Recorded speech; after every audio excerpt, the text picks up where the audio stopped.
ஸ்தோத்திரம் ஸ்தோத்திரம். எங்கள் அன்பின் பரலோக பிதாவே, இந்த அருமையான காலையில் வேலையிலும் கூட இந்த கேள்விக்கு பதில் என்ற நிகழ்ச்சியில் ஒரு கேள்வியை கேட்கவும் அதற்கு பதில் சொல்லவும் கத்த கிருபை தாங்க. இதன் மூலமாக பெண்கள் மத்தியில், சகோதரிகள் மத்தியில், வீடுகளில் ஒரு சந்தோஷ சமாதானம் கிடைக்கட்டும். கிருபை பாராட்டுங்க, இரக்கம் பாராட்டுங்க. எங்களை மறைச்சு நீங்கள் வெளிப்படுங்க.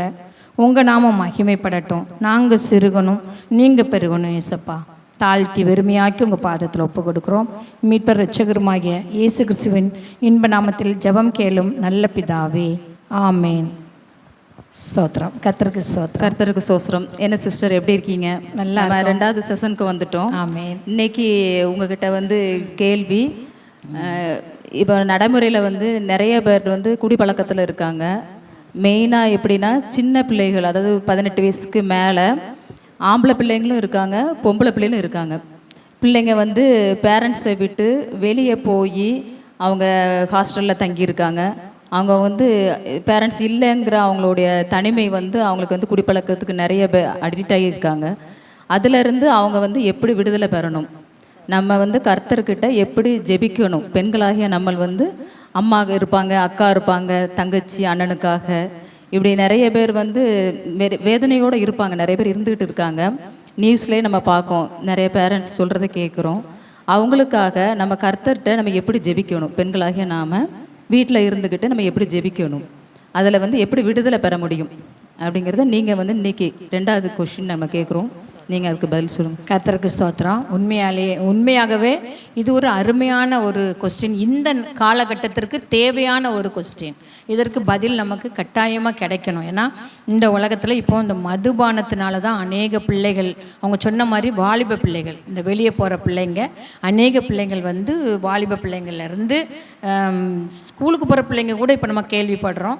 வாலிப பிள்ளைகள் வயோதிகர் வரைக்கும் இந்த மதுபானத்தினால அவர்களையும் அழித்து குடும்பங்களிலும் நிம்மதி இல்லாமல், குடும்பங்களிலும் ஒரு சமாதானம் இல்லாமல் ஆக்கிட்டு இருக்காங்க. இது நல்ல ஒரு முக்கியமான ஒரு கொஸ்டின் இந்த காலகட்டத்திற்கு. இதற்கு நம்ம பார்த்தோம்னா, வேதாகமத்தின் படி நம்ம சொல்ல போனோம்னா, இந்த மதுபானம் அப்படிங்கிறது என்னெல்லாம் செய்யும் அப்படின்னு நம்ம நடைமுறையில் பார்க்குறோம். அது வேதாகம வசனத்திலே எழுதியிருக்கு. இப்போ நீங்கள் வாசிங்க, நீதிமொழிகள் 23ஆம் அதிகாரம் 29லேருந்து 35 வரைக்கும் வாசித்து பார்த்தீங்கன்னா தெரியும். அந்த மதுபானம் என்கிறது ஒரு சிறு பிள்ளையோ, அது வயோதிகரோ, வாலிபரோ, அவங்க குடித்தாங்கன்னா அவங்களுடைய நிலைமை என்ன அப்படிங்கிறத போட்டிருக்கு. நீங்கள் வாசிங்க. ஐயோ, யாருக்கு வேதனை, யாருக்கு துக்கம், யாருக்கு சண்டைகள், யாருக்கு புலம்பல், யாருக்கு காரணமில்லாத காயங்கள், யாருக்கு இரத்தம் கலங்கின கண்கள், மதுபானம் இருக்கும் இடத்திலே தங்கி தரிப்பவர்களுக்கும் கலப்புள்ள சாராயத்தை நாடுகிறவர்களுக்கும் தானே. மதுபானம் இரத்த வர்ணமாயிருந்து பாத்திரத்தில் பளபளப்பாய் தோன்றும் போது நீ அதை பாராதே, அது மெதுவாய் இறங்கும்.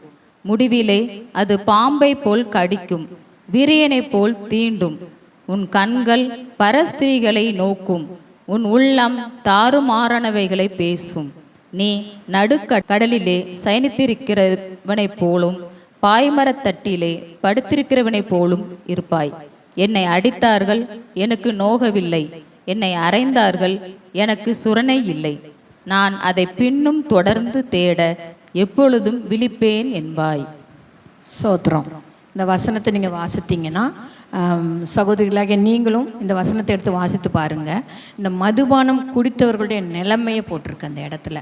அது எப்படி, அது குடிக்கிறதுனால என்ன நடக்குதுன்னு நீங்கள் பார்த்தீங்கன்னா, நடக்கிறவங்க பாருங்கள், சுய நினைவு இல்லாமல் நடப்பாங்க, தட்டி தடுமாறி, அதனால விபத்துகள் நடக்குது. அவங்க என்ன செய்கிறோன்னு தெரியாமல் அந்த பரஸ்திரிகளிடம் போவாங்கன்னு போட்டிருக்கு. இப்படி வேண்டாத காரியங்கள் நடக்குது, நிறையா பாலியல் பலாத்காரங்கள் நடக்குது இந்த மதுபானத்தினால. தன்னுடைய சுய நினைவை விட்டு வெளியே போயிடுறாங்க, அதனால வருது. இன்னொன்று, அவங்களே தீண்டுது, பாம்பை போல தீண்டி விரியனை போல கடிக்கும்னு போட்டிருக்கு. அப்போ தன்னையும் அழித்து போடுது இந்த மதுபானம். அது தெரியாதபடி இந்த வாலிப பிள்ளைகள், இந்த வயசானவங்க கூட வீடுகளில் பார்த்தீங்கன்னா கணவன்மாரெலாம் குடிக்கிறதுனால இந்த மாதிரியான காரியங்கள் நடக்குது. வாலிப பிள்ளைகள் எதற்காக இப்படி செய்கிறாங்கன்னா, ஹாஸ்டலில் இருக்கும்போது ஒரு கூட்டமாக ஒரு பார்ட்டின்னு போகும்போது, நான் கர்த்தருடைய பிள்ளை அப்படின்னு நான் ஒதுங்கி இருக்க முடியாது. ஒதுங்கி இருந்தால் என்ன அந்த கூட்டத்தில் சேர்க்க மாட்டாங்க அப்படின்னு நினச்சிட்டே பிள்ளைங்கள் நிறைய பேர் தொடங்குறாங்க, சரி லேசாக நம்ம போய் ஒரு கூல்ட்ரிங்க்ஸ் குடிப்போன்னு உட்காடுறாங்க, அடுத்து மதுபானத்தை கலக்கி கொடுத்துருதுங்க பிள்ளைகள். இப்படி ஏமாற்றப்படுறாங்க. முதல்ல ஏமாற்றப்பட்டவங்க என்ன செஞ்சிடறாங்க, கடைசியில் அவங்க வந்து அடிமைப்பட்டுறாங்க. இதுதான் பிரச்சனை. இப்போ இந்த இடத்துல நாம் என்ன செய்யணும் அப்படின்னா, சகோதரிகளுடைய பங்கு என்ன மிகவும் முக்கியம் அப்படின்னா, நம்ம வந்து வீட்டில் இருந்து வெளியே போயிட்டு வர பிள்ளைங்களும் சரி, ஹாஸ்டலில் உள்ள பிள்ளைங்களும் சரி, நம்ம ஜெபிக்கணும் அவர்களுக்காக. நம்ம கடந்த செஷனில் சொன்னதே, முதலாவது ஜெபிக்கணும். நம்ம அவர்களை ஒப்பு கொடுத்து கர்த்தருக்குள்ள அதிகாலையில் எந்திக்கும் போதே, என்னுடைய பிள்ளை இந்த காலேஜுக்கு போகிறான், வேலைக்கு போகிறான், என்னுடைய கணவர் வேலைக்கு போகிறாங்க, ஏசப்பா நீங்கள் கூட இருங்க, பாதுகாத்து கொள்ளுங்க, போக்கையும் வரத்தையும் ஆசீர்வதிங்க, எந்த தீங்கும் அணுகாதபடி வேலையடைத்து பாதுகாத்து கொள்ளுங்க, எந்த பொல்லாப்பும் வராதபடி பாதுகாத்து கொள்ளுங்க, நீங்கள் வாதை உன் கூடாரத்தை அணுகாது, பொல்லாப்பு நேரிடாதுன்னு சொல்லியிருக்கீங்களே, என் பிள்ளையை பாதுகாத்து கொள்ளுங்கன்னு ஜெபிக்கணும். ஜெபங்கிறது ரொம்ப முக்கியமான ஒன்று. அப்படி ஜெபிக்கும் போதே பார்த்தீங்கன்னா, அந்த பிள்ளைகள் பொல்லாத வழிகளுக்கு போகணும்னு நினச்சா கூட கர்த்தர் தட்டி அந்த இடத்துக்கு போக விடாமல் மாற்றுவாங்க. ஏன்னா நம்ம தேவன் பெரிய தேவன் இல்லை, அவருக்கு இது லேசான காரியம், அவர் நிச்சயமாக செய்வார். அதுவும் இல்லாமல் நம்ம சகோதரர்கள் நம்மவும் சில காரியங்களை செய்ய வேண்டியது இருக்கு. 1 பேதுரு 3ஆம் அதிகாரம் 1-2 வசனங்களை வாசித்து பாருங்க. அந்தபடி மனைவிகளே உங்கள் சொந்த புருஷர்களுக்கு கீழ்ப்படிந்திருங்கள். அப்பொழுது அவர்களில் யாராவது திருவசனத்திற்கு கீழ்ப்படியாதவர்களாய் இருந்தால் பயபக்தியோடு கூடிய உங்கள் கற்புள்ள நடக்கையை அவர்கள் பார்த்து போதனையின்றி மனைவிகளின் நடக்கையினாலேயே ஆதாயப்படுத்தி கொள்ளப்படுவார்கள். ஆமேன், ஆமேன், ஆமேன். இந்த வசனத்தை பார்த்தீங்கன்னா தெளிவாக சொல்லியிருக்கு. அந்தபடி மனைவிகளே உங்கள் சொந்த புருஷருக்கு கீழ்ப்படிந்திருங்கள். அப்பொழுது அவங்க வந்து திருவசனத்துக்கு கீழ்ப்படியாதவர்களாக இருந்தாலும் நம்மளுடைய பயபக்தியோட கற்புள்ள நடக்கையை பார்த்து போதனை இல்லாமையே நம்மளுடைய கணவனையோ பிள்ளைகளையோ ஆதாயப்படுத்தி கொள்ளலான்னு சொல்லியிருக்கு. இது வந்து கஷ்டம்தான். ஆதி நாட்களில் உள்ள பிள்ளைகள் என்ன, பெண்கள் என்னென்னா, நம்ம அடங்கி வாழ்ந்து பழகிட்டோம் நம்ம காலத்தில். இப்போ என்னுடைய கணவர் அப்படி தான் குடித்தவங்களாம் இருந்தாங்க. குடிச்சிட்டு வந்தாங்கன்னா முதல்ல நான் என்ன செய்வேன், மதிப்பு கொடுக்க மாட்டேன், சாப்பாடு போட்டு கொடுக்க மாட்டேன், அவங்கள்ட்ட எதிர்த்து பேசுவேன், இப்படிலாம் இருந்தேன். ஆனால் கர்த்தரை அறிஞ்ச பிறகு வசனம் எனக்குள்ளே வந்ததுக்கப்புறம் நான் என்ன செஞ்சேன், குடிச்சிட்டு வந்து அவங்க கஷ்டப்படுத்தினாலும், எவ்வளவு நேரம் என்ன இது பண்ணாலும் கஷ்டப்படுத்தினாலும், அது இது தானே சாப்பிட்ற போதெல்லாம் செய்வாங்க, ரொம்ப கஷ்டப்படுத்தாங்க, வேணுக்குனே சண்டை போடணுங்கிறக்க. ஆனால் பொறுமையாக இருந்தேன்.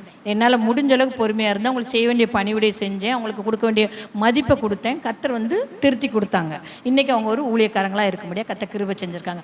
இப்போ உள்ள பிள்ளைங்க சொல்லுவாங்க, வாலிபு எங்களுக்கு இதெல்லாம் முடியாது, எடுத்த உடனே அவங்க இந்த பிரச்சனை வந்துட்டுனா பிரிஞ்சிடுறாங்க, கோபப்படுவாங்க, டைவர்ஸுக்கு போயிடுறாங்க. இந்த காரியத்தை வச்சு சின்ன காரியம் தான் சொல்ல போனால் இதை வந்து நம்மளால் முடிஞ்ச அளவுக்கு மேற்கொண்டு ஜெபித்து நம்ம நடக்கையினால் ஜெயமெடுக்க முடியும். ஆனால் பிள்ளைகளுக்கு பொறுமை இல்லை. இப்போ நம்ம என்ன செய்யணும், தாய்மாரை நம்மளுடைய பிள்ளைகளுக்காக ஜெபிக்கணும், என் பிள்ளைக்கு பொறுமையை கொடுக்கணும், ஆலோசனை கொடுக்கணும். அப்படி வர்ற பிள்ளைங்களுக்கு, அப்படியாம்மா நீ போகாத, நீ வீட்டில் இரு, அவன் குடிச்சிட்டு இருக்கானா, அப்படி கஷ்டப்பட்டுட்டான் சொல்லக்கூடாது. நீ போ, உன் கணவனோட இரு, அவனுக்கு ஆறுதலாக இரு, அவனுக்காக ஜெபி, அவன் வந்து நிச்சயமாக திருந்துவான்னு சொல்லி கொடுக்கணும் தாய்மார். இந்த தாய்மார் சொல்லி கொடுக்கும்போது அந்த பிள்ளைங்க மனசில் ஏறும். அது மட்டும் இல்லை, இந்த 1 பேதுருல 2ஆம் அதிகாரத்தில் 20ஆம் வசனம் வாசிங்க.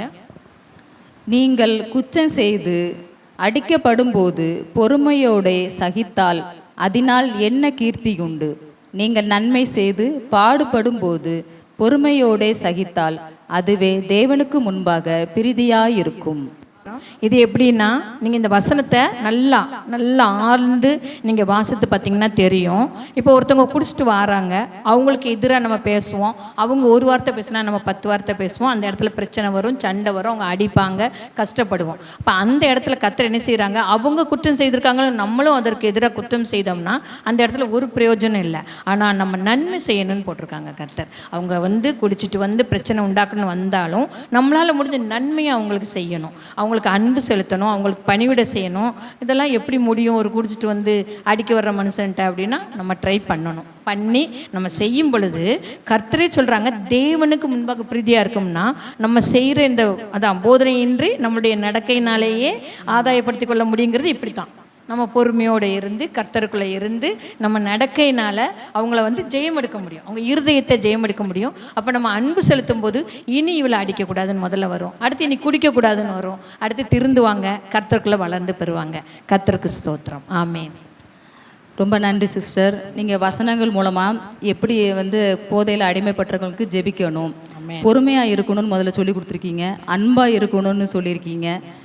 இதை பார்க்குறவங்க எல்லாருமே அவங்கக்கிட்ட வந்து கோவப்படாமல் அன்பாக இருந்து பொறுமையாக அவங்க போக்குலேயே நம்ம போய், ஆனால் கர்த்தர்கிட்ட நம்ம பிடிச்சிக்கணும். நம்ம ஜெபத்தின் மூலமாக நம்ம நல்லா பிடிச்சிக்கிட்டு இந்த வசனத்தை தியானித்து அவங்கள திருத்தணும்னு சொல்லியிருக்கீங்க. ரொம்ப நன்றி சிஸ்டர். ஸ்தோத்திரம். கர்த்தருக்கு சோஸ்திரம். கர்த்தருக்கு ஸ்தோத்திரம். இப்பொழுதும் கூட ஒரு சின்ன கேள்விக்கு பதில் என்கிற செஷனை எங்களை செய்ய வச்சிங்க.